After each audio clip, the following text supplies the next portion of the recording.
요한복음 8장 1절부터 읽겠습니다. 예수는 감람산으로 가시다 아침에 다시 성전으로 들어오시니 백성이 다 나오는지라. 앉으사 저희를 가르치시더니 서기관들과 바리새인들이 간음 중에 잡힌 여자를 끌고 와서 가운데 세우고 예수께 말하되 선생이여, 이 여자가 간음하다가 현장에서 잡혔나이다. 모세는 율법에 이러한 여자를 돌로 치라 명하였거니와 선생은 어떻게 말하겠나이까? 저희가 이렇게 말하면 고소할 조건을 얻고자 하여 예수를 시험함이로라. 예수께서 몸을 굽히사 손가락으로 땅에 쓰시니 저희가 묻기를 맞이 아니하는지라. 이에 일어나 가라사대 너희 중에 죄 없는 자가 먼저 돌로 치라 하시고, 다시 몸을 굽히사 손가락으로 땅에 쓰시니 저희가 이 말씀을 듣고 양심의 가책을 받아 어른으로 시작하여 젊은이까지 하나씩 나가고 오직 예수와 그 가운데 서는 여자만 남았더라. 예수께서 일어나서 여자 외에 아무도 없는 것을 보시고 이르시되 여자여, 너를 고소하던 그들이 어디 있느냐? 너를 고소한 자가 없느냐? 너를 정죄한 자가 없느냐? 대답하되 주여 없나이다. 예수께서 가라사대 나도 너를 정죄하지 아니하노니 가서 다시는 죄를 범치 말라 하시니라. 예수께서 또 일러 가라사대 나는 세상의 빛이니 나를 따르는 자는 어둠에 다니지 아니하고 생명의 빛을 얻으리라. 12절 말씀까지 읽겠습니다. 사람들이 세상에 살다 보면 이제 그런 일이 많아서 그런지 몰라도 말을 이렇게 누가 지어낸 얘기를 한번 읽은 적이 있습니다. 어떤 며느리하고 시어머니가 있는데 며느리가 명절이 이제 다가오니까 시어머니에게 문자를 보냈어요. 어머니, 사람은 살다 보면 외롭게 살 때가 있습니다. 이제 어머니도 연세가 많지만 이제 외로울 때 혼자 그 외로움을 이기셔야 됩니다. 자꾸 외롭다고 자식들을 의지하고 그러면 안 돼요. 그래서 이번 명절에는 저희들이 해외여행을 가기 때문에 어머니 혼자 지내십시오. 내가 돈 10만 원 붙입니다 하고 이제 문자를 보냈어요. 그러니까 이제 어머니가 답장을 하기를 아이고 고맙다, 10만 원씩이나 붙여주고. 이번에 가족들이 다 모이는데 첫째 네가 이제 없어서 참 안 됐다. 이번에 둘째, 셋째 다 모이는 날 마침 우리 선산이 팔려가지고 90억을 받았다. 그리고 앞에 또 땅이 이제 도로가 나가지고 60억을 받았는데 내가 3명한테 똑같이 나눠주려고 했는데 네가 그렇게 바쁘니까 그렇게 하고 내가 2사람한테 나눠주겠다. 그러니까 며느리가 얼른 답장 오기를 아이고 어머니 죄송합니다. 내가 친정 어머니한테 보낸다는 것이 어머니한테 보냈네요. 제가 왜 명절에 빠지겠습니까? 가서 제사도 드리고 다 하겠습니다. 어머니가 답장하기를 아이고 내가 눈이 어두워가지고 글씨를 잘못 봤다. 90만 원하고 60만 원인데 뒤에 억자를 붙여가지고 내가 잘못 봤다 그러면서 이제 누가 이야기를 만든 것 같아요. 하도 명절이나 이럴 때 이제 며느리들이 시어머니를 안 섬기니까 그런지 모르겠지만 누가 이제 그런 일들을 당해서 만든 것 같습니다. 젊은 사람도 지혜가 있고 뛰어난 것처럼 보여도 노인도 인생을 헛산 게 아니니까 살면서 겉은 힘이 없어 보이고 연약해 보이지만 그 안에 사는 동안 얻은 지혜도 대단하다는 거죠. 사람도 이제 그렇더라는 거예요. 근데 이제 하나님을 우리가 믿고 성경을 이렇게 보면 성경 속에는 하나님의 지혜가 있는데 그 지혜를 이렇게 알지 못하면 사람들은 금방 어떤 문제를 당하면 어려워하고 힘들어하고 그렇게 지낼 때가 많이 있는 겁니다. 이 요한복음 8장을 보면 요한복음 8장에 서기관과 바리새인들이 나오고 간음증에 잡힌 여자가 나오고 예수님이 이제 나오는데, 이 서기관과 바리새인들이 예수에게 와서 간음증에 잡힌 여자를 세우고 뭐라고 이야기하냐면, 모세는 율법에 이러한 여자를 돌로 치라 명하였거니와 선생은 어떻게 말하겠나이까 하고 이제 이야기를 이렇게 합니다. 사실 모세가 이 여자를 돌로 치라고 명한 게 아니고 율법에는 그렇게 기록되어 있습니다. 남의 아내와 간음하는 사람은 죽일지니라 이렇게 되어 있습니다. 하나님이 율법을 주셨을 때 모든 인간들은 사실 율법을 지킬 수 없고, 인간들은 태어나면서부터 이미 나기 전부터 죄에 오염됐기 때문에, 사달에 오염됐기 때문에 인간들을 하나님이 보았을 때 선한 사람 아무도 없고 바른 사람 아무도 없고 죄를 안 짓는 사람은 아무도 없는 걸 하나님은 다 아십니다. 그러나 하나님은 다 아시기 때문에 그 인간을 정말 사랑하셔서, 인간이 죄를 짓지만 그 문제를 해결할 수 없어. 이 문제는 내가 해결해 줘야 돼. 그리고 하나님은 그 문제를 다 해결하기 위해서 예수님을 통해서 다 해결해 놓으신 겁니다. 그러면 예수님은 간음증에 잡힌 여자가 왔을 때 아무 문제가 안 되는 것이, 이 사람은 간음하다 현장에 잡혀도 문제가 안 되는 게 뭐냐면은, 하나님은 예수님을 통해서 그 여자가 살아날 수 있는 모든 걸 다 끝내놨기 때문에, 예수님은 그 간음증에 잡힌 여자가 끌려왔을 때 너무 감사한 거예요. 그래, 너 아무 문제 없어. 율법에는 이렇게 기록되어 있지만 나는 얼마든지 너를 거기서 건져낼 살릴 수 있어. 예수님은 그 마음으로 바라보고 있습니다. 그러나 서기관과 바리새인들은 지혜가 짧으니까 인간의 모습을 잘 모르는 거예요.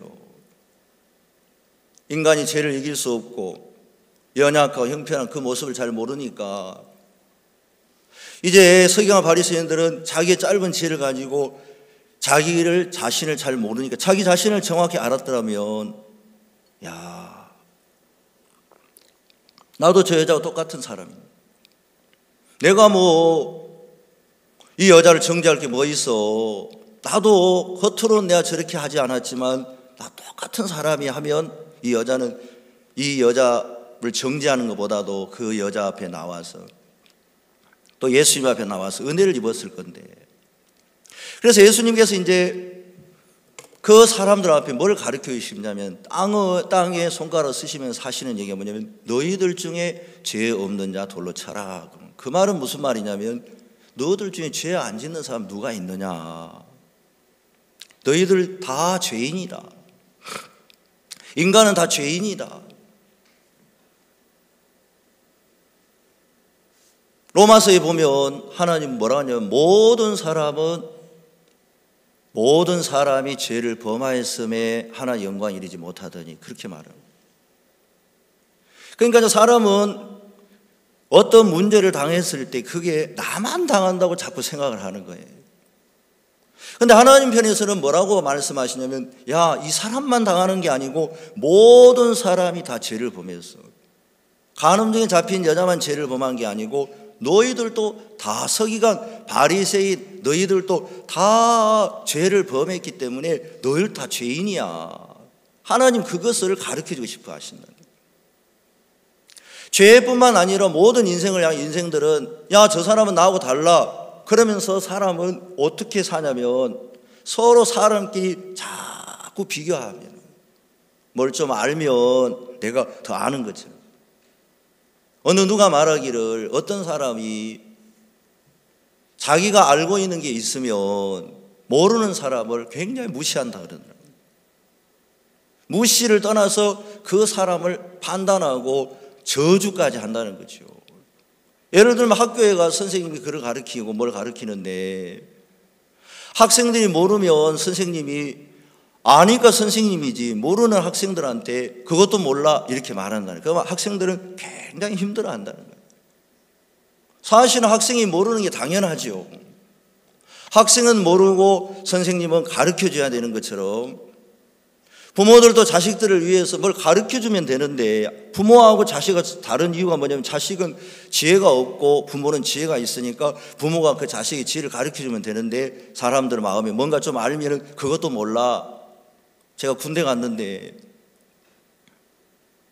훈련소에서 군대에서 훈련을 받다가 누구 조교가 훈련병한테 뭘 물었어요. 그러니까 훈련병이 뭐라 그러냐면 잘 모르겠는데요 하고 이야기를 했어요. 그러니까 조교가 그 훈련생을 많이 때렸습니다. 이유는 뭐냐면은 야, 모르겠단 말은 군대에서 통하지 않는다는 거죠. 그 말은 뭐냐면은 네가 모른다는 말은 내가 안 가르쳐줬다는 얘기인데 군대는 모른다는 얘기를 사용하지 말고 잊었습니다 라고 대답해야 된다. 그게 무슨 말이냐면은 내가 가르쳐줬는데 네가 잊어버린 거지. 모른다는 얘기는 안 가르쳐줬다는 말이냐 이런 거나 똑같은 거죠. 그러니까 군대에서 그 이제 친구를 때리면서 군대에서는 조교들은 다 알죠. 어떻게 훈련을 받는지, 어떻게 제식 훈련을 받는지, 어떻게 생활하는지 다 알지만은 군대 처음 가서 모르니까 가르쳐 줘야 되는데 가르쳐 주지는 않고 모르면 이제 막 때리는 거예요. 부모들도 때로는 자식들한테 야, 그것도 몰라. 목사도 저도 그럴 때가 있는 겁니다.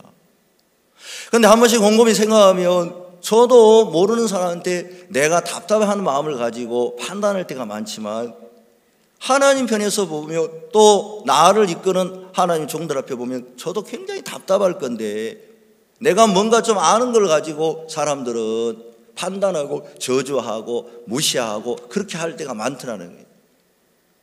그러면 내가 뭔가 알고 있는 그 상황 속에서는 절대로 은혜가 임하지 않는다는 거예요. 어떤 애가 아버지한테 그런 얘기를 해요. 아버지, 아빠, 피카츄가 사용하는 가장 무서운 무기가 뭔지 알아? 그랬대요. 아버지가 피카츄가 뭔지 그거 잘 모르잖아요. 하도 아버지가 그것도 몰라 하니까 얘는 아빠는 그럼 피카츄가 사용하는 가장 무서운 무기가 뭔지 알아? 어른도 모르는 게 있어요. 사람들은 살면서 다 나름대로 자기가 알고 있다는 실제로 어떤 상황에 들어가면 모르는 게 너무너무 많다는 거예요. 그래서 서기관과 바리새인은 사실은 율법을 지키고 율법을 나름대로 알았지만 성경은 율법을 하나님 주신 목적은 뭐냐면 죄를 깨닫기 위해서 이걸 지키면 복을 받고 못 지키면 저주를 받는다 했는데 사실 이 율법을 인간이 못 지킵니다.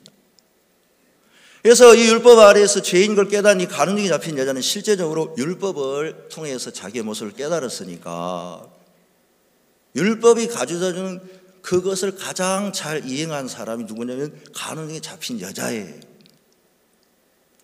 반대로 서기관과 바리새인은 율법을 지켰지만 율법이 말하는 거기에 도달하지 못하는 굉장히 지혜가 없는 사람들인데도 서기관과 바리새인들은 내가 저 여자와 짓지 않는 자기는 나름대로 선하다는 그 생각을 가지니까 실제 율법 앞에서 지혜가 떨어지고 거기에 못 미치는데도 이 서기관과 바리새인은 자기들은 율법을 잘 지켰다는 그런 생각을 가지고 이 일을 대하고 있으니까 예수님하고도 너무 멀고 간음증이 잡힌 여자는 이제 자기가 할 말이 없는 위치에 있지만 서기관과 바리새인은 간음증에 잡힌 여자의 위치에 가기가 아직 멀고 있다는 것입니다. 하나님은 간음증에 잡힌 여자만 사랑하신 게 아니고 서기관과 바리새인 같은 사람들을 또 사랑하신 겁니다. 그래서 반드시 그들이 가르쳐주고 싶은 건 뭐냐면 너희들 중에 죄 없는 자 돌로 쳐라. 손가락으로 땅에 쓰셨는데 우리 마음에 하나님이 꼭 가르쳐주고 싶은 게 한 가지가 있는 겁니다. 모든 사람. 그게 뭐냐면 너는 죄 안 지었어. 너는 악을 행하지 않았느냐. 너는 그렇게 똑똑하고 잘났느냐. 사람은 다 죄를 범했고 악을 행한 것처럼 이 인생 중에 완벽한 인생은 아무도 없고 다 부족하고 형편없고 못나고 부족한 인간인데 그런 인간이 은혜를 입기 위하여 하나님은 예수님을 준비해 놨는데 인간이 똑똑하다고 하니까 인간이 잘났다고 생각하니까 인간이 옳다고 생각하니까 다른 사람을 판단하고 저주하고 무시하고 그러는 동안 실제의 하나님이 인간에게 베푸는 은혜를 입지 못하고 그 가운데로 흘러가는 겁니다. 저는 제가 구원을 받기 전에 정말 나 같은 죄인이 있나, 그리고 구원을 받고 교회 안에 있으면서 그런 모습을 잊어버리더라고요. 근데 하나님의 시간이 지나면서 계속 제게 가르치는 건 뭐냐면, 너 형편없는 인간이야. 너 아무것도 아니야. 성경학교 때 훈련을 받는데 저는 뭐 하는 것만 그렇게 안 되더라고요. 특히 성경을 읽는 게 그렇게 안 됐습니다. 그래도 일찍 일어나니까 그런 것도 있겠지만, 얼마나 잠이 오는지. 아침에 새벽에 우리는 5시 반에 새벽에 보통 5시에 일어나는데, 새벽 시간 보면 거의 막 졸았던 것 같아요. 조는 것만 하는 게 아니고, 나중에 보면은 침이 이제 나도 모르는 사람이 흘러내려요. 그래가지고 그때 제 성경은 눈물로 얼룩진 게 아니고 침으로 얼룩져가지고 김에다가 기름 발라갖고 구워놓은 것처럼 성경이 막 그랬어요. 얼마나 잠이 오더니. 동기들, 어떤 동기는 1시간씩 기도하는데 저는 기도가 5분 이상 되지도 않더라고요. 아예 제가 신앙이 안 되는 것 같아요, 성경에. 나중에 동기들이 하는 얘기가, 너는 안 돼. 너는 안 되겠다, 동기들이. 한 명도 제게 소망스러운 얘기를 하는 게 아니고, 너는 안 되겠다. 그 다음에 저도 저를 보니까 안 되겠는 거예요. 예수님을 봐야 되는데 제 자신을 보니까 전도를 잘하나, 말씀을 잘 전하나, 새벽 기도를 잘하나, 아무것도 못해요. 나중에 그런데 이제 더 힘든 게 뭐냐면, 제 아내가 당신은 안 될 것 같아요. 나도 알고 있지만 또 그 얘기 들으니까 힘이 쭉 빠지더라고요. 그러면서 뭐라 하냐면, 우리 여기서 나가면 뭘 할까? 그래, 제가 좀 했으면 좋겠다. 제 아내도 생각이 좀 지혜가 모자란 것 같아요. 왜냐하면 빵을 좋아해가지고 제가 좀 만들라고 실컷 빵이라 먹으려고 그랬는지 제가 좀 하자. 제가 힘이 다 빠지는 거예요. 내가 여기서 훈련을 받았지만 나는 안 되는구나. 근데 신기한 건 뭐냐면은, 훈련을 받는데 그날 그 시간까지는 그랬지만 어느 날 하나님 저를 불쌍히 여기신 것 같아요.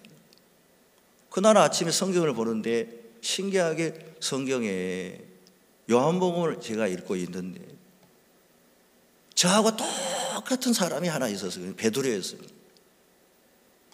예수님을 부인하고 베드로가 물고기를 잡으려고 떠나 있는 그 베드로가 있는데, 베드로는 예수님을 부인하고 내가 과연 예수님의 제자로 말도 할 수 없이 갔는데 예수님이 끝까지 베드로를 따라오시는 거예요. 그래서 예수님 베드로를 따라와서 베드로에게 뭐라고 이야기하시냐면, 시몬아, 네가 나를 사랑하느냐. 베드로는 감히 예수님을 사랑한다 말을, 사랑하지만 나 같은 인간을 위해서 끝까지 오신 예수님을 사랑하지만 자기가 한 짓을 보니까 도저히 사랑한다고 말을 할 수 없는데, 예수님은 그 베드로에게 찾아가셔서 베드로를 위로하시고 베드로를 사랑하시고 그 베드로에게 믿음을 주시고 베드로에게 뭐라고 이야기하냐면 어린 양을 먹이라고 이야기를 하더라고요. 저는 그때 그 얘기가 꼭 예수님이 저에게 직접 하시는 얘기로 들려졌어요. 사람이 아무것도 없어도 그 말씀 하나 들으니까 그렇게 힘이 생기더라고요. 그래, 내 동기들은 안 된다고 생각하고 다른 어떤 사람은 안 된다고 생각하고 나도 그렇고 내 아내도 그렇지만, 예수님은 나에게 뭐라고 그러냐면, 걱정하지 마.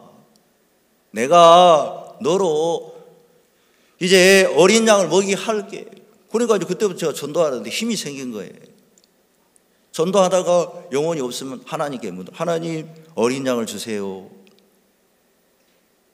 하루는 전도하러 나갔는데 하나님 어린 양을 주세요. 그러니까 자꾸 어린 양을 주라 하지 말고 아무 데나 들어가. 가면 다 어린 양이 있어. 아파트 문을 열고 딱 들어갔더니 어린 양 한 마리가 있더라고요. 초등학교 5학년 여학생들이 다 앉아있어요. 복음 전했어요. 길을 가다가 어떤 아주머니가 채소가게 장사를 하시는데 성경을 펴고 있더라고요. 그래서 제가 읽는 것을 깨닫는 그렇게 하려고 하다가, 그러면 좀 말 같아가지고, 아주머니 읽는 게 깨닫집니까? 그러니까 안 깨닫지는. 저를 따라오세요. 이분이 다 층이 저를 따라오는 거예요. 그래가지고 교회 와서 복음을 전해 구원을 받고. 저는 그때 당시에 다른 아무것도 소망이 없었는데 예수님이 말씀하는 그 한마디가 제 마음을 붙잡아 주니까 누가 나를 뭐라 해도 예수님이 어린 양을 먹이라고 말씀한 그 말씀이 예수님이 책임져 예수님이 지키니까 예수님이 안 쫓아내는데 누가 과연 쫓아내겠냐, 그 마음이 이렇게 드는 겁니다. 제가 서울에 와서 이렇게 주님의 일들 하다 보면, 선교의 일들 하다 보면 어떨 때는 그런 일들 앞에서 길이 없을 때가 있습니다. 작년 이맘때면 제가 강북에 와서 올 초 이제 4월 달에 부활절 연합 예배를 우리가 고척 스카이돔에서 드렸고, 그 다음에 이제 7월 9일 날 이제 여름 이제 IIF 월드캠 콘서트를 고척 그 스카이돔에서 했습니다. 저는 뭐 생전 처음 태어나가지고 고척 스카이돔 이렇게 그 건물을 처음 봤어요. 와, 너무 좋더라고. 다 갖추어졌는데 문제는 뭐냐면은 전국에서 형제 자매도 올라오는데 버스만 130대 올라오는. 그럼 40명씩 잡고 버스만 130대 올라오는데 이 버스를 주차할 공간이 없어요. 근데 어떻게 하다가 나중에 이 주차를 제가 담당하라고 이름을 올려놨어요. 우리는 이름 올려놓으면 담당자가 되잖아요. 그 전까지는 가만히 있었는데 갑자기 이름이 올라가 담당자가 된 겁니다. 그래서 속으로 누가 여기다 올렸지, 누가 추천했지 하고 걱정이 되는 거예요. 그때부터 제가 막 돌아다니기 시작을 했어요.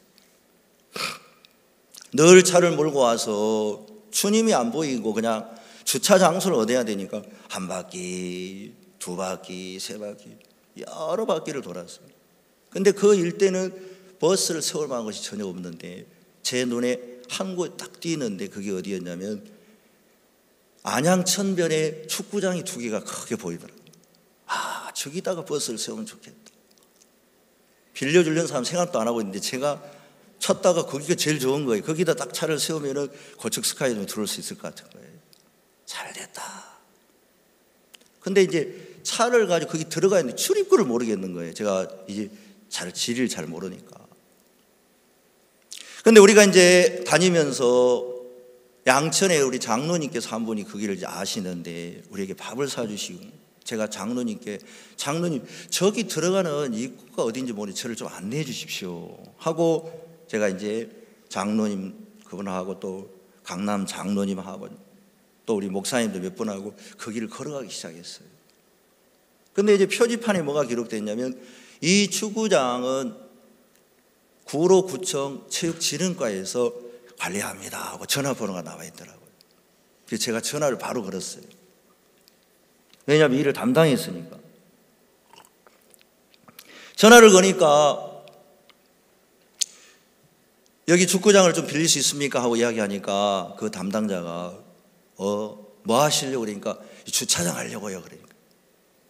이분이 깜짝 놀라면서 아니 축구장을 무슨 주차장을 누가 준다고 주차장 한다. 버스 좀 주차하려고 그럽니다 그러니까 말도 안 되는 소리. 그리고 전번에 내가 안 된다 그랬는데 무슨 소리 하냐고.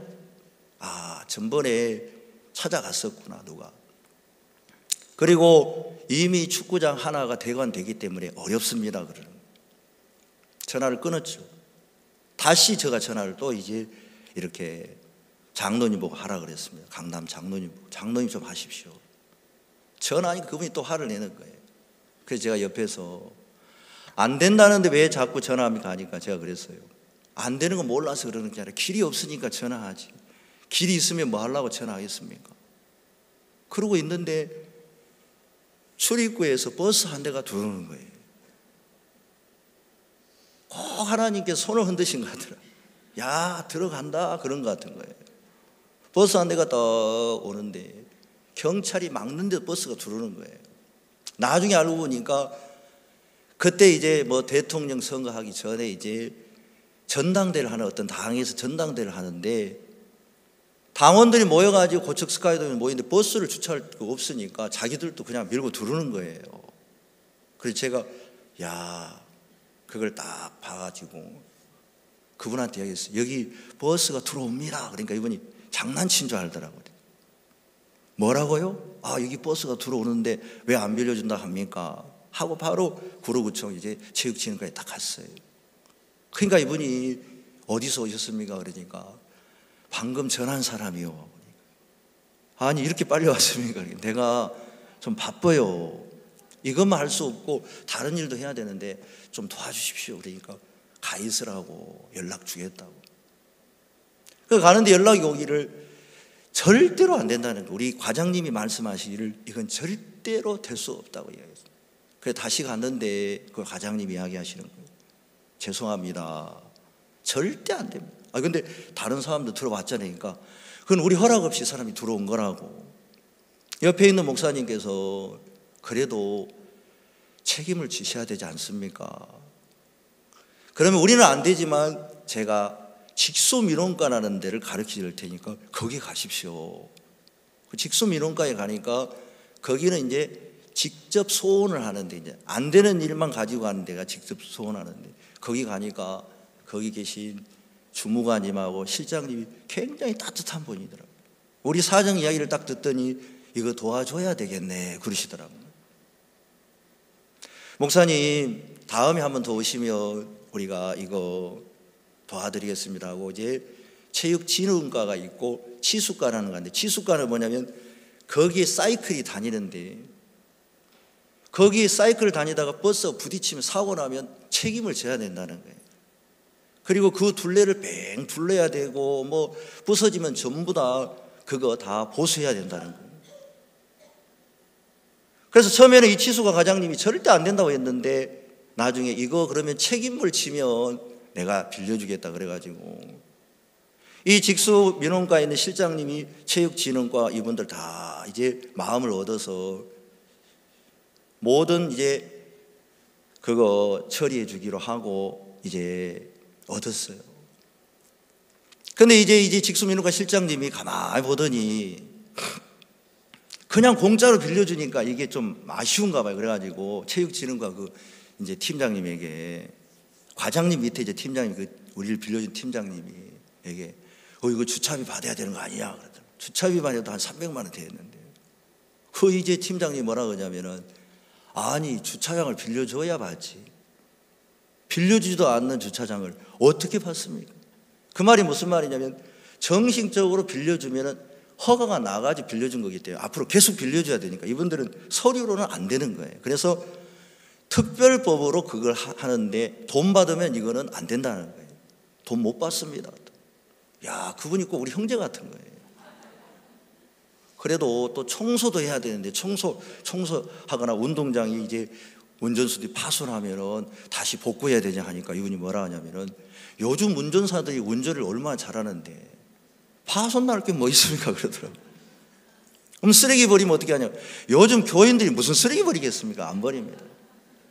운동장 이제 2대는 내야 될 건데 1대밖에 없는데 어떻게 하니까 방금 1대 누가 빌려줘야 다시 취소했기 때문에 목사님 2개 다 쓰십시오. 저는 그전까지는 거기서 장수를 빌 수 없다고 생각했어요. 근데 하나님이 나중에 안사하시는 뭐냐면, 아, 나는 믿음도 없고 아무것도 모르지만 하나님 당신이 일 하시는데, 하나님은 교회를 하실 때 내 생각의 영역 안에서는 보이는 것도 없고 아는 것도 없지만 하나님이 하시는 교회 안에 일을 하시는 그 영역 안에는 다 준비를 해놨구나. 근데 이제 문제는 뭐냐면은 우리 서울에서 이 일을 진행하신 목사님이 7월 달에 한 번 더 돼야 된다는데 이 직수민원과 실장님이 이번만입니다 하고 다음엔 절대 안 됩니다. 근데 이미 7월 10일 날을 얻어놨어. 7월 9일 날 얻어놨어요. 이제 또 가야 되는 거예요. 가니까 아니나 다를까 전에 한 번 빌려줬더니 계속 오네 그러면서 안 돼요. 2번째 이제 콘서트 할 때는 안 된다는 거예요. 그리고 체육진흥과 다시 밟아가지고 오십시오. 체육진흥과 가니까 이분이 그때는 7월 1일부터 한 달 내내 물놀이 개장을 하기 때문에 자가용을 세운대요. 버스는 못 세웁니다. 그래도 어떻게 하겠습니까? 다른 길이 없지요. 계속 갔는데 안 된다는 거예요. 그래서 목사님께 나가서 목사님 이번에는 안 된답니다 하고 이야기를 좀 드렸어요. 그리고 목사님 무슨 말씀을 좀 들으려고 하는데 목사님 너무 피곤하셨는지 목사님 제가 지금 그걸 얻으러 다니러 오는데 이게 잘 안 되는 그 얘기를 하려고 하는데 목사님이 얼른 갔다 와 그러시더라고요. 그래서 얼른 갔다 왔는데 목사님 얼른 갔다 오라 하니까 얼른 다녀오라 하니까 이번에 갔는데 신기하게 그 이제 실장님이 정말 이거 안 됩니까? 그러더라고요. 예, 안 됩니다. 이번에도 내가 한번 해보겠다 그러면 다른 팀장님을 모시고 와 이분이 다 해결해 줬어요. 내가 너무 고마워가지고 그분에게 음료수를 하나 사요. 뭘 사드리지도 못해요. 김영란법 때문에 뭘 사줄 수가 없어요.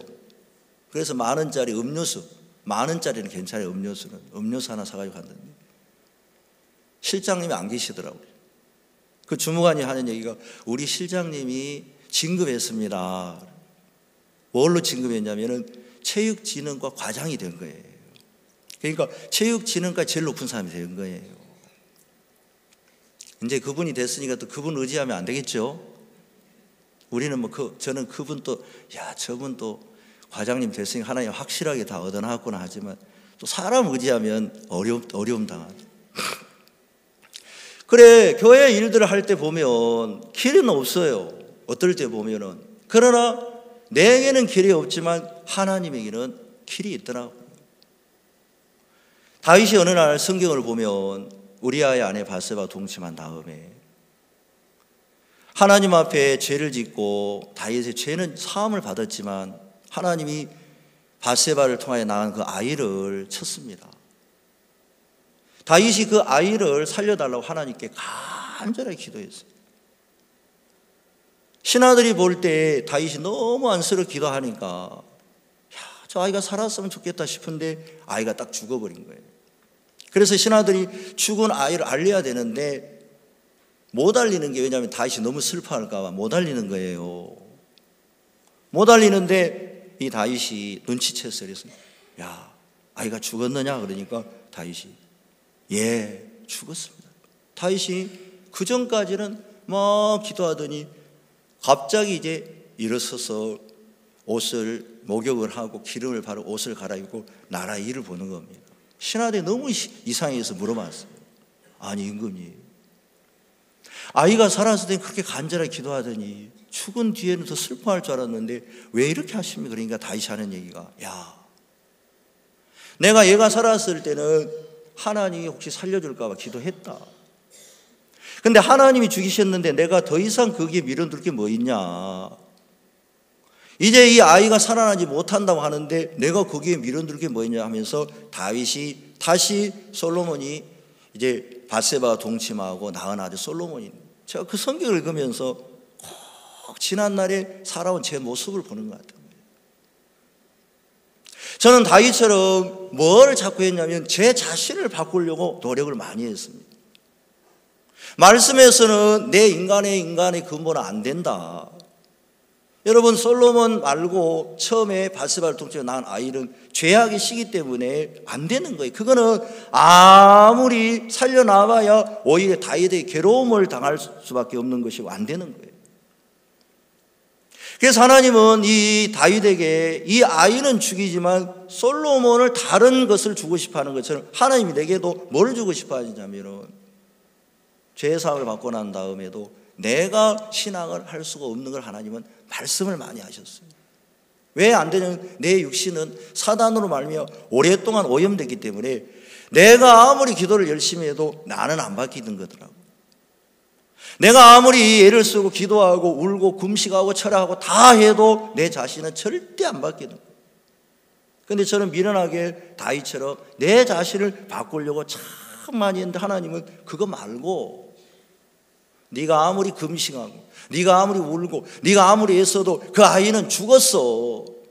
하나님 내게 말씀하시는 뭐라고 이야기하시냐면 너 육은 이미 죽었어. 너 그 육 끝났어. 안 돼. 절대 내 육으로는 말미암아 하나님 섬길 수 없어. 그래서 내가 하나님을 섬길 수 있는 다른 길을 주는데 그건 뭐냐면 예수 그리스도로 말미암아 하나님을 섬기는 길을 다 준비해 놨더라는 거예요. 그러니까 하나님을 섬기는 것이 내 방법으로는 어렵지만 하물며 성령으로 말미암아 흠없는 자기를 드린 그리스도의 피가 어찌 너희 양심으로 죽은 행실에서 깨끗하게 하고 살아계신 하나님을 섬기지 못하겠니 하는 것처럼 예수 그리스도의 피는 우리의 죄만 사한 게 아니라 하나님을 섬길 수 있는 모든 것을 예수님은 다 해놨다는 거죠. 그래서 예수님이 십자가에 못 박히시고 부활하시면서 내 영혼을 거듭나게 하신 그 예수님은 죄만 사하고 나를 거듭나게만 하시는 게 아니고 내가 하나님을 섬기고 복음만 섬기고 하나님 뜻만 위해 살아갈 수 있도록 모든 걸 다 해놨는데 사람들이 지혜가 없으니까 안 되는 그 육을 가지고 하나님 섬기려고 발버둥을 치는 것처럼 애쓰고 노력하고 막 그렇게 살았더라. 하나님은 성경을 통해서 여러분 말씀하시기를 네 육으로는 안 된다. 그래서 성경에 보니까 하나님이 사람을 기대하지 않더라고요.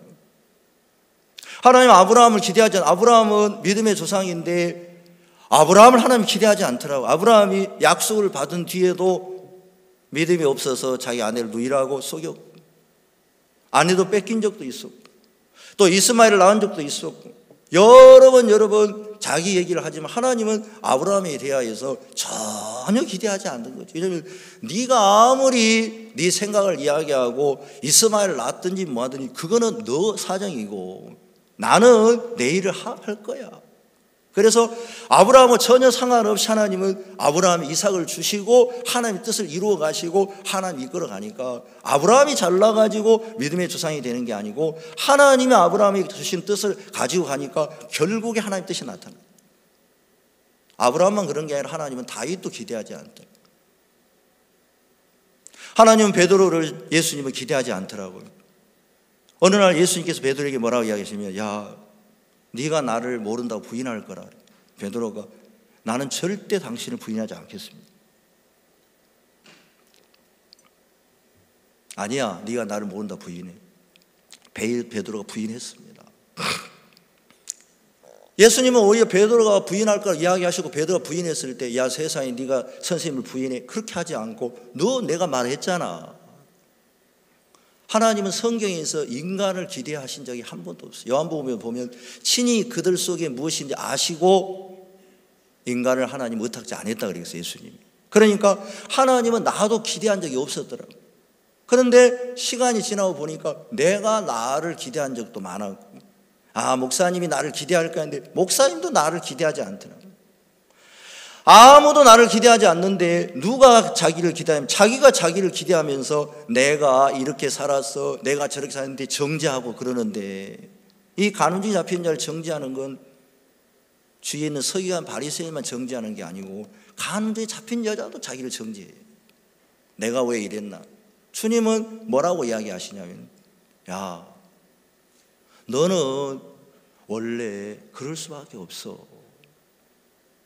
네가 아무리 발버둥을 치고 의롭게 살려 선하게 살려면 너는 안 돼. 그래서 간음주의 잡힌 여자는 뭘 깨달았냐면 자기가 간음해서 죄를 지은 것을 깨닫고 길이 없는 걸 깨닫고 서기관과 바리새인은 아직도 자기가 죄를 안 짓는 걸 깨달았지만 예수님은 간음주의에 잡힌 여자가 깨닫지 못한 세계를 가지고 있는데 그건 뭐냐면은 서기관이 알지 못하는 세계, 간음주의에 잡힌 여자가 알지 못하는 세계였는데 간음주의에 잡힌 여자가 이렇게 말씀하십니다.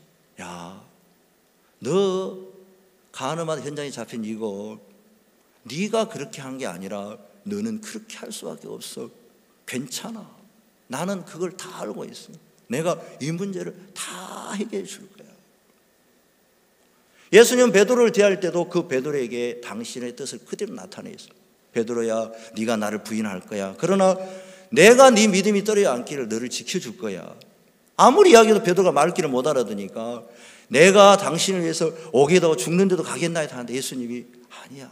사단이 밀가부로 너를 청구할지라도 내가 네 믿음이 떨어지지 않기를 위해 기도하겠다. 그럼 주님은 뭐라고 이야기하냐면 주님은 절대로 우리를 기대하지 않습니다. 제가 올 여름에 콩고 민주공화국에 캠프를 갔습니다. 그 공고민주공화국에 이제 선교사님이 선교를 나갈 때 보통 한국에 사역을 하다 나가시는 게, 한국 사역을 한 적이 없고 바로 선교를 나가셨어요. 선교를 10몇 년 동안 하는데 안 되는 거예요. 그래서 이분이 선교를 포기하고 한국에 편지를 썼어요. 나는 도저히 선교를 할 수 없습니다. 그래서 이제 한국에 나와가지고 선교를 포기하고 이제 있는데 목사님께서 이야기를 하시더라는 거예요. 자네는 선교 안 되지? 그러니까 예, 안 됩니다. 그럼 자네 선교하지 마. 예, 저 선교 못 하겠습니다. 그러면 이제 콩고민주로 들어가 그러시더라는 거예요. 아니 선교를 하지 말라니 왜 또 선교 보내시니까 자네는 그냥 선교하지 말고 거기에 가만 앉아 있어. 거기 가가지고 아무것도 하지 말고 거기 그냥 가서 있어. 이제 선교하지 말고. 그래 됩니까? 그래 돼. 그래가지고 이 선교사님이 처음에는 선교하러 갔다가 나중에는 선교 안 되니까 그냥 목사님 말씀 따라서 그 자리에만 가서 앉아 있으라. 거기 앉아 있었대. 가만히 아무것도 안 하고 앉아 있었대.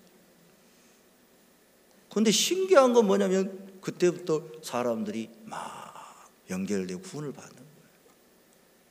그러니까 이 선교사는 이제 어떤 마음을 가지고 있냐면, 야, 그 나라만 쓰레기도 많고 진짜 막 사람들이, 이 선교사님이 어려울만 하더라고요. 근데 제가 그랬어요. 선교사님, 목사님, 우리나라는 단기 선교사인데 아무도 안 와요. 그러면 좋은 점만 다 적어라. 좋은 점만. 뭐 쓰레기 많고 뭐 그런 거 하지 말고 여기 물을 잘 나는 거 보니까 수돗물 가지고 샤워하는 거 찍어가지고 단기 선교사한테 보내라고.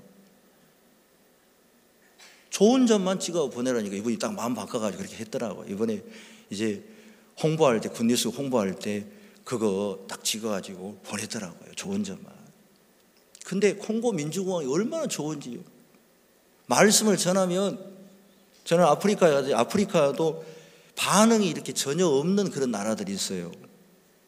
말씀을 전해도 이성적이고 가만 앉아가지고 이래 하는데 콩고 민주공화국은 이제 그런 분들도 있지만 반응이 참 좋아요. 그리고 사람들이 활기도 있고 힘도 있고 너무 좋더라고요. 한 콩고 민주가 100분 정도 넘는데 형제 자매도 얼마나 힘이 있는지.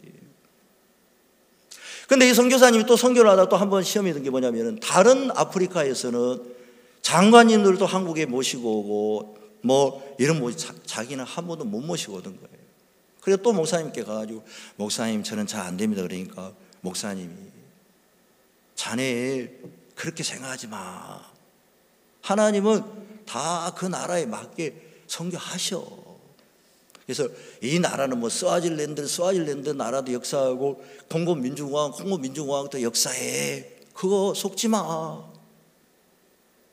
이분이 또 힘이 나는 거야. 아, 그렇구나. 나는 다른 나라하고 똑같이 하려고 그랬는데 하나님이 역사한 만큼만 하는 거. 근데 콩고 민주공화국 이번에 장관이 3분이나 왔어요. 한국에는 안 왔지만 캠프하는데.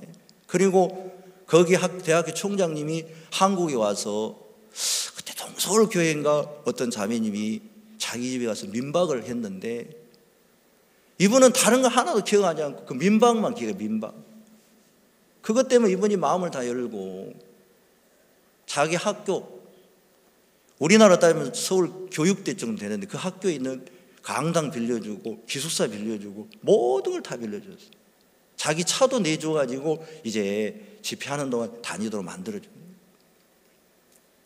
그러니까 이제 선교도 제가 가서 이렇게 보니까, 아, 선교도 선교사님이 하는 거 맞는데 선교사님이 하는 게 아니라 하나님이 이미 우리 선교 안에 종을 통해서 열방을 기업으로 주겠다 하셨고 전 세계를 주겠다 약속하셨기 때문에 하나님이 다 이걸 준비해 놨구나. 저는 선교사님들 이야기 들으면 어려운 일도 있고 문제도 있지만 다 한결같이 무슨 얘기를 하시냐면, 나는 잘 모르겠지만 하나님이 종을 통해 하시는 말씀을 가지고 갔을 때 신기한 건 뭐냐면 안 되는 그런 일들이 다 되더라는 거예요. 발걸음을 내딛지 않고 그냥 안 된다고 앉아있어서 그렇지, 안 되지만 내 생각은 안 맞지만 내가 알고 있는 영역 안에서는 안 되지만 저분이 이야기하시면 저분은 나하고 달라. 사마리 여자가 이 물을 먹는 자가 목마르려니와 내가 주는 물을 먹으면 목마르지 아니하리라. 예수님이 그 말을 했을 때 이 여자는 도저히 그게 이해가 안 가지만 이 여자는 나는 못난 사람이고 나는 부족한 사람인데 저분이 이야기하는 것은 틀리지 않겠나, 틀리지 않을 건데, 맞을 건데 저분이 한 거 오라, 그걸 그대로 받아들여서, 그래서 목사님 이야기하시더라고요. 하나님의 영역과 우리 영역은 다르다. 그래서 우리가 아무리 하나님의 영역을 이해하려고 해도 이해할 수 없기 때문에 그냥 믿음으로 받아들여야 된다. 그렇구나. 사람들은 하나님의 영역을 믿음으로 받아들이지 않고 자기가 이해하려고 하니까 이해가 되면 한데, 인간의 생각은 하나님의 말씀이 이해가 안 되게끔 되어 있더라. 왜냐하면 인간의 생각은 예수님과 반대된 생각을 오랫동안 사단이 넣어놨기 때문에 이 인간의 생각을 가지고 말씀을 받아들이려고 하면 항상 거부하는 거예요. 그래서 이 생각을 버리고 부인하고 말씀을 받아들이면 되는데, 하나님은 종을 통하여 그 세계를 보여주시고 우리에게 말씀하신 그 모든 얘기들이 전부, 이번에도 목사님이 칸타타를 하시고 우리에게 이야기하시더라고요. 하나님이 칸타타를 통해서, 목사님 다른 거 안 하시고 가만히 메시지 전할 때 보니까 요한복음 8장 이야기하시고 가는 중에 잡힌 얘기가 완전히 복음 전하시더라고요. 계속. 그러니까 이 칸타타가 자연스럽게 복음을 전하는 것이 되는 거예요. 원래 예술회관이나 문화 공연장에서는 메시지 전하는 게 쉽지 않던데, 지금은 우리가 메시지 전해도 아무 문제 안 돼요. 다 이기셨어요. 그래서 칸타타를 통하여 복음을 전하고 월드 캠프를 통하여 복음을 전하고, 우리가 다른 거 없이 계속해서 하나님은 예수 그리스도를 통해서 우리가 복음을 전할 모든 길들을 열어놓으셨더라고요. 그렇기 때문에 내가 뭘 잘하냐 못하냐 이건 아무것도 아니구나. 하나님이 하나님의 종을 통하여 교회를 통하여 이미 복음의 문들을 열어놨기 때문에 발걸음만 내디면 되는구나. 어느 날 누가 그런 얘기를 지었는 것 같아요. 그게 이제 생각하면 생각할수록 꼭 내 모습 같아요. 어떤 할아버지가 있었는데, 이 할아버지가 손님을 어디에서 만나기로 약속을 했냐면, 서울에 가면 메리어트 호텔이라는 호텔이 있어요. 그래서 메리어트 호텔에서 어떻게 만나기로 정했는데, 할아버지가 메리어트 호텔이라는 이 말을 잘 잊어버리는 거예요. 왜냐하면 외국말은 금방 들어도 발음이 잘 안 되고 잊어버리잖아요. 그래서 할아버지 계속 메리어트 호텔 하는데 저도 잘 안 되는데 할아버지 되겠습니까? 금방 까먹어버리니까 손자가 할아버지한테 이야기해 줬어요. 할아버지, 그렇게 외우면 잘 안 되면은 메리어스는 기억나지요? 메리어스. 그러니까 메리어스 이렇게 하다가 메리어트 그 뒤에만 붙이면 된다 하니까 할아버지가 굉장히 좋은 거예요. 아, 좋다. 그래가지고 이제 택시를 타고 가는데 금방 또 까먹었어요. 할아버지 어디 가세요? 그러니까 아무리 생각해도 생각이 안 나요. 그러다 갑자기 난닝구가 생각이 나는 거예요. 왜냐하면 메리어스를 계속 하다 보니까 할아버지가 난닝구가 생각이 나버리는 거예요. 그러고 자기도 모르게 난닝구 호텔이 있냐고 그쪽을 가자고. 운전기사가 메리어트 호텔 앞에 딱 모셔다 드린 거예요. 그러니까는 이 할아버지가 어떻게 이 호텔 알았냐고. 할아버지 메리어트 호텔 말하지요? 맞다고. 어떻게 알았냐고. 할아버지, 제가 운전을 하다 보니까 머리에는 뻔히 생각나는데 말을 이렇게 하는 못하는 거 내가 아는데, 옛날에는 좀 짜증났다고. 근데 운전을 많이 하다 보니까 이런 사람도 있구나, 전생에 생각을 하다 보니까 이걸 찾겠구나 해서 생각하다가 내가 알아먹었다고. 근데 실제 더 재밌는 일도 있었는데, 어떤 아주머니가 또 택시 타더니 전설의 고향을 가자하더라. 그래가지고 제가 예술의 전당에 데려다 줬지 않습니까? 그러니까 이제 이 운전수 아저씨는 좋은 분인 거예요. 이런 분만 있으면 세상 진짜 싸울 일 없겠죠. 뭐 잘못해도 다. 근데 내가 가만히 생각하니까 우리 교회가 그렇더라고요. 예수님이 그렇더라고요. 하나님의 종이 그렇더라고요. 저는 무슨 문제가 있거나 병에 걸리거나 어려움 속에 빠지면 그 문제를 막 제가 해결해야 된다고 생각했는데, 내가 예수님에게 나가고 종에게 나가게 하시고 교회에 딱 나가면 세상에서는 할 수 없는 얘기를 하나님의 종과 교회는 예수님이 그렇게 말씀하시니, 사람은 다 죽어, 너 안 돼, 너 망했어, 그렇게 이야기해도 예수님은 종을 통해서 아니야, 아무것도 아니야, 살아. 그리고 신비하게 모든 문제를 이길 수 있는 능력을 하나님은 다 예수님을 통하여 우리에게 다 주셨더라고요. 여기에 간음증이 잡힌 여자, 간호 현장에 막 끌려옵니다. 요한복음 7장에 보면 사람들이 예수님을 향하여 막 수군거리고 이게 진짜 하나님의 아들이냐 막 수군거리죠. 그 마음은 뭐냐면은 정확한 믿음이 없는 상태예요. 왔다리 갔다리 하는 거예요. 그래도 예수님은 계속 성전에 들어가십니다. 왜 성전에 들어가시냐면 행여나 당신의 말씀을 필요로 하고 행여나 구원을 받을 사람이 필요하기 때문에 주님은 거기 가셔가지고 이제 당신이 이루어놓은 구원을 나타내주고 싶은 거예요. 예수님은 인자가 땅에서 죄를 사는 권세가 있는 줄 알게 하려 하며, 예수님은 모든 죄를 당신 마음에 다 사해놨기 때문에 누구를 만나든지 죄를 다 사해줄 수 있는 거예요. 그러니까 성전에 들어가시는 이유가 뭐냐면 누가 죄를 가지고 오면 그 죄를 사해 주시기 위해서 예수님이 들어가셨는데 마침 간음이 잡힌 여자가 딱 나오더라는 거죠. 좀 더 심하게 이야기한다면 아마 예수님은 간음이 잡힌 여자 나올 줄 알고 계셨을 거예요. 그러면 예수님 편에서 보면 간음증이 잡힌 여자의 문제는 아무 문제가 안 되는 겁니다. 현장에서 잡혔든지 뭐 하든지 그건 아무 상관이 없는 거예요. 왜냐하면 예수님이 그 여자의 문제를 다 해결해 놨으니까. 저는 어제 요한복음 8장 얘기를 저녁 강사 목사님 통해 들으면 창세기 2장 1절부터 3절까지 하고 그 다음에 4절부터 6절까지 얘기를 듣는데 정말 그렇게 감사하더라고요. 그렇구나. 천지와 만물을 주님이 다 이루어놨구나. 그러니까 하나님의 세계는 다 이루어놔서 아무 문제 안 되는데 이 땅에만 안개가 올라오고 경작자가 없어가지고 땅에서 안개만 올라가지고 형편없는 모습을 가지고 있으면 이거 문제 안 되는구나. 왜 문제가 안 되냐면 이미 하나님께서 천지와 만물을 다 이루어놨기 때문에 이 땅에 있는 이런 문제는 땅이 볼 때 문제가 될 수 있지만 하나님의 세계 안에서는 아무 문제가 되지 않는 것처럼 하나님 우리 죄를 사하시고 우리를 구원하시고 이 간음이 잡힌 여자를 위해서 손톱만큼도 정죄를 당하지 않도록 예수님이 그 죄를 담당하시고 예수님은 이 여자를 구원해 놓으시고 이 여자를 만났기 때문에 이 여자의 문제를 들고 왔을 때 문제가 되지 않습니다. 오히려 예수님은 이 여자가 문제가 아니고 이 여자는 이제 다 거기서 벗어날 수 있는데 서기관과 바리새인들이 불쌍한 거예요. 그래서 손가락을 땅에 쓰시면서 두 번째 손가락을 쓰시기 전에 첫 번째는 뭐라고 쓰시냐면 이것도 주님의 마음이란 마음이 드는 거예요. 첫 번째는 뭐라고 쓰냐면 너희들 중에 죄 없는 자 돌로 쳐라.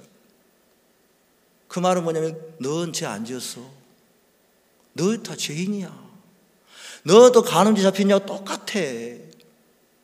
자주 저는 이 죄사함에 대해서는 제가 간음죄 잡힌 여자라 생각했지만 어떤 일을 할 때 꼭 저는 서기관과 바리새인처럼 남을 판단하고 무시하고 그런 모습이 주님이 뭐라 하면 너는 안 그래. 모든 사람이 죄를 지은 것처럼 모든 사람들이 그렇습니다.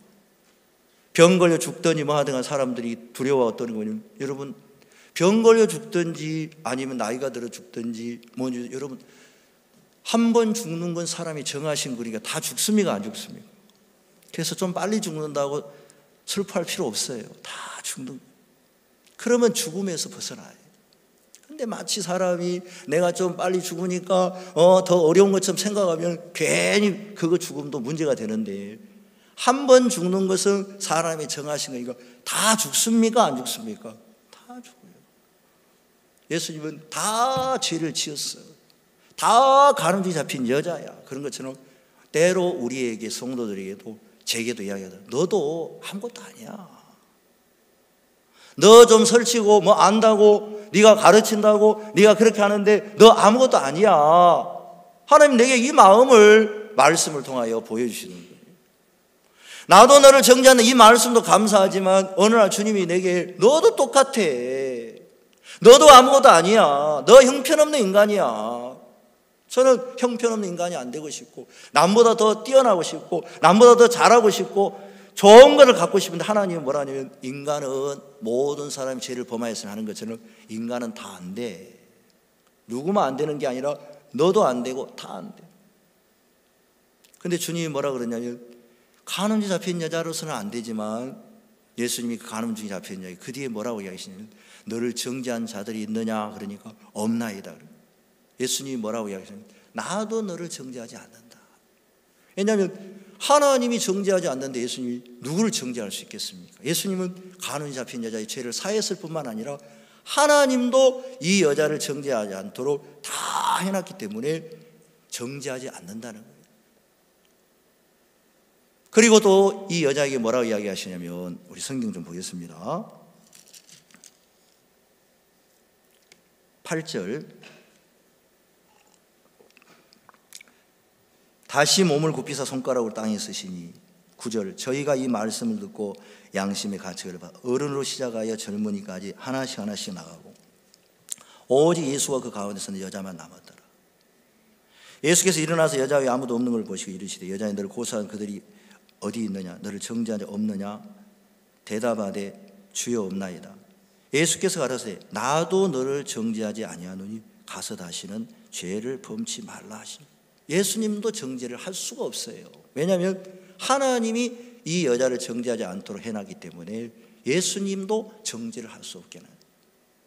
그리고 또 다시 12절 보겠습니다.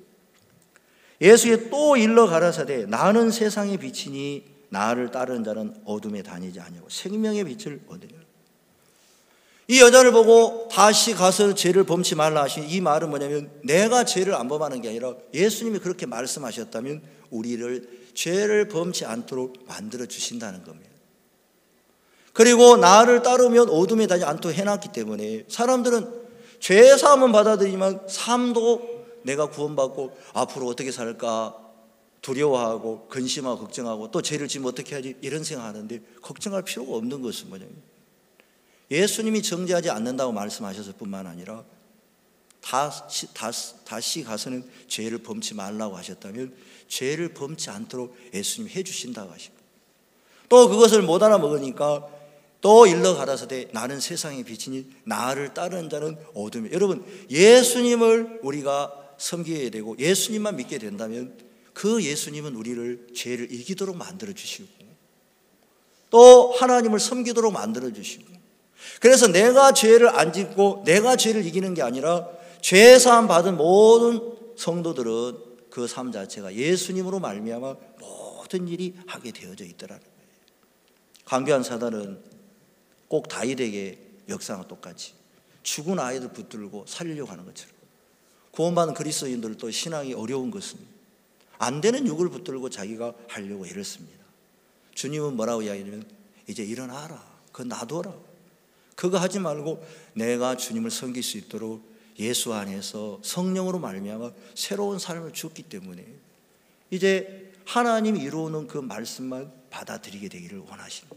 내가 이해는 가지 않지만, 죄 씻는 것도 이해는 가지 않지만 예수님은 죄를 씻을 수 있고, 나사로를 살릴 때 내게는 이해가 가지 않지만 예수님의 영역에서 능히 살릴 수 있는 것처럼 우리에게 교회 안에서 주님이 일들을 주실 때 내 영역으로는 그걸 이룰 수 없지만 하나님은 다 이루어 놓으시고 우리에게 일을 맡기시기 때문에 우리가 복음의 일을 하는 동안 주님 우리에게 일을 맡긴다면, 아, 일을 해놓으시고 하셨다, 그렇게 받아들이면 하나님이 기뻐하시겠다, 그런 마음이 들어서 요한 8장을 오늘 나누었습니다. 기도하고 마치겠습니다. 거룩하신 하나님 아버지, 참 감사합니다. 우리는 지혜가 없지만 예수님은 지혜가 있어서 능히 모든 문제와 또 우리 죄와 형편을 이기기에 조금도 부족함이 없도록 예수님 안에 다 준비해 놓으신 걸 인하여 감사합니다. 이번 수양의 기간도 우리는 형편없지만 예수님 수양회를 통하여 우리에게 입히고자 하는 모든 복들이 준비되어 있는데 그 복을 우리 마음에 받아들이게 해주시기를 바랍니다. 감사합니다. 예수님의 이름으로 기도했습니다.